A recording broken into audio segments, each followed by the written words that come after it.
Pre-89 Junior up to 500, so going to need to get a good position. There's our 62 just further back in here. There's Heaney, so good to see.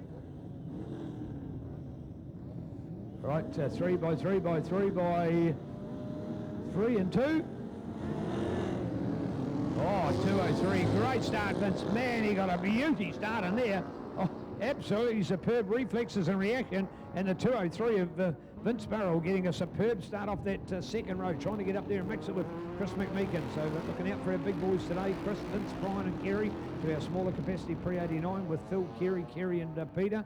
And then into our Pre-82 unders, and Jeff and Des, unfortunately a non-finish to Australian Neil Waddell on that Yamaha XT500. Last time I didn't note whether he'd made it to the line, unfortunately for Dean Watson, who'd done very, very well in qualifying here earlier today, but he's had some machine problems as well, so hasn't made the start line. All right, here we are, ready to go, and the 24, here we go, Chris McMeekin, and the wheelies down the straight, alongside the 203 of Vince Barrell with the 250. Yeah, 5, I spotted him. I have spotted the number 5, so Neil Waddell. Neil is in the traffic on that XT500 Yamaha. So in fact, I've seen the Pre-82. It's actually up to 600 cc's. That's why the 500 is eligible to be in there. So good work. Let's hopefully he can rate it alongside people like Invercargill's Jeff Mann and Aussie visitor Des Heaney on the number 62. That's the little buzzy Yamaha RDL 350 LC that you can hear out there. The only two-stroke. In fact, no, my apologies, not the only two-stroke, the little 43 of Kerry Chapman on that TZR 250 as well. All right, here we go. Let's get out of the blocks, and 24 to go for it. Smoking good race out there for Chris McMeekin. 203 now. Vince Barrell in second place. Third now with the 251 of Jeff Mann. And here comes the 87, looking out for that next group. The 87 in there of Phil Meyer, just trying to get up past the 750 of Brian Stevens. So it is Jeff. Of course, Brian's one of those that did well in the wet yesterday, so he did well to qualify, but finding the race in a little bit of a struggle. 62 now for Des on that Yamaha 350 LC. LC stood for liquid cooled. It was one of the very early two-strokes with effectively a radiator, because the two-strokes before that had been air-cooled motorcycles. So LC was a big thing.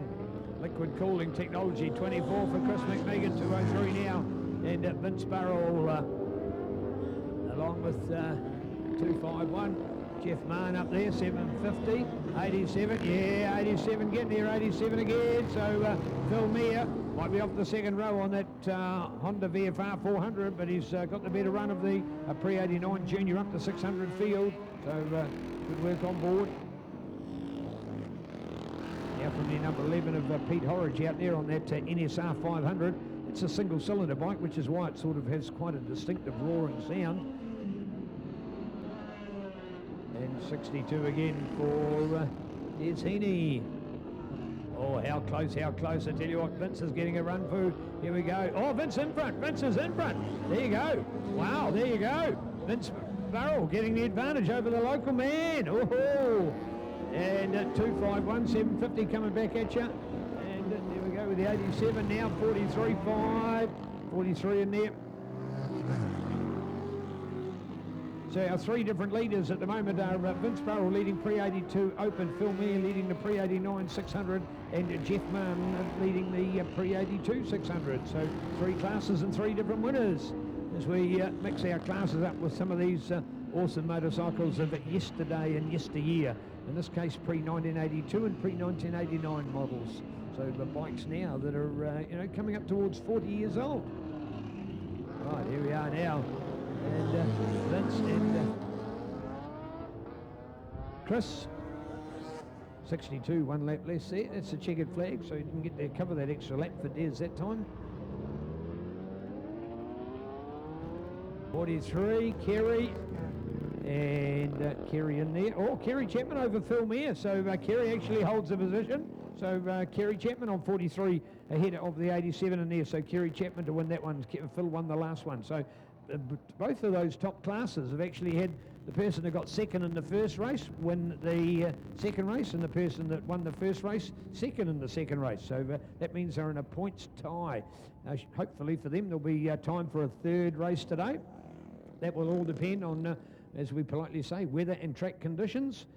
And at this stage, one can only hope that that's the case, because the best of three will be a fairer way of doing it rather than the countback system favouring those that have won the latter race. So not to be decided still with our day for Honda Invercargill Street Race.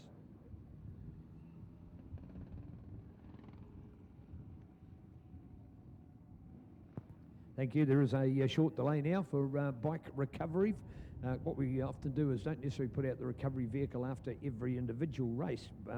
Sometimes block them up into groups of 2 or 3 and then go out and pick them up and bring them back to the pits.